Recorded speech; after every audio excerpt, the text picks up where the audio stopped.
Sometimes you wonder who you become. The hours of work put in, the coaches who inspired you, the teammates who pushed, and the fans who celebrate you. I'm the boy who fell in love with the game of hockey and never looked back. Play for him.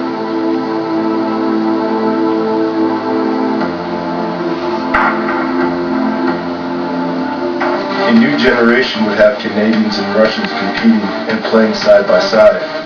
Crosby, Staal, and Ovechkin stand out as the new faces of the game, and each followed their unique path to the NHL.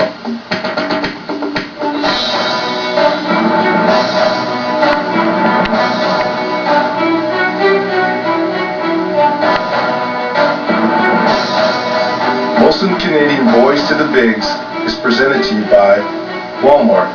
Save money, live better. EA Sports, NHL 09, it's in the game. And by Universal Pictures.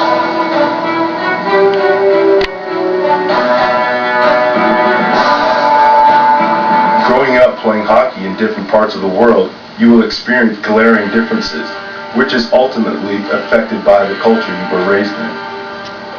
Yeah, I'm from a small town, Thunder Bay, and I probably grew up the same way a lot of us kids, maybe from Russia, from Europe, from a small town. No, we don't understand it, and it's hard to believe how sometimes in Russia hard to live, you know. There's a lot of kids who grew up in this country, in North America, that go through some tough times too to get to this level, but we don't understand what they probably went through, and it's hard to make that comparison between Russia and North America. I think everyone's got a story or a path, but maybe there are some that are more difficult than others. There's no doubt. That's just life. Through various media pundits, it's been said that North American kids might be a bit more laid back and easily distracted when it comes to the training for the game. These days it's a little bit tougher. A lot of other things in life involved, and a lot of young kids like to play video games or go to movies or hang out at the mall instead of playing hockey. I think hockey's a big part of Canada, and as it should be. I mean, people are passionate about it, but if a kid doesn't want to play, he doesn't want to play. I mean, either you have the passion to play or you don't. Obviously, it comes from an individual, and everyone has a different personality and where they want to be. And being on the outdoor rinks, throughout this in the city, and then my dad ended up building us one, and we were out there all the time, through minor hockey. That's kind of what everyone does in Thunder Bay. I think financially in North America, you can't get ice unless you live in the cold areas where you can skate on the rivers and the ponds and so on. We did had a lot of ice every day. We could have skated for 8 hours a day. The new hockey model for young kids coming up is anything but lazy. Meet Ryan Nugent-Hopkins. He tells us what the work ethic of today's hockey player looks like. I know what every kid goes through, and every kid, it's a lot of hard work no matter where you are, right? But I think lately, the kids that I know in my area, we go train a lot. I mean, it's not easy. It's not easy at all. If a boy wants to play in the NHL or whatever that dream is, you basically have to commit your life to it, and that means things like training all the time and on the ice all the time.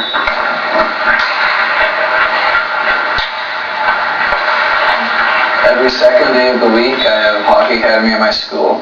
Monday, Tuesday, Wednesday, Thursday, he's on the ice with practice.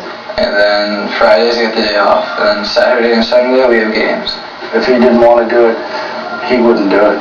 I mean, you might get him to do some of it, but you'd never get the commitment that these kids do. I mean, it's a huge commitment for them. I love playing hockey. I mean, I grew up playing hockey. I've never even thought about quitting. As far as what they do in Russia and so forth, we would not know that, obviously. But I can tell you that the kids who play at this level, basically they give up everything in their lives for hockey. Regardless of what country you were raised in, one thing that remains consistent in both countries is the pressure put on kids to succeed. In former Soviet Union, pressure was put on the athlete from the country. Soviet Union changed after the 1990s. Before it was sort of, like you said, communist era. It was a lot of controlling things. You have to leave a certain way, you have to play a certain way. The Phillies going back to get it. 1:02 left in the game. Red Army is a very special club. Best players usually been selected to play there. I think I got lucky to be selected there, but I was willing to work as hard as I possibly can. Sometimes I would have 4 practices. The last one would be at 9 p.m. Pressure was automatically there because the things that they ask us to do and the way that they ask us to train, automatically you knew you for the long and hard ride every day, and you better move your feet and you better be fast. Otherwise, they can find another 100 or 200 players just like you who's willing to do it better than you.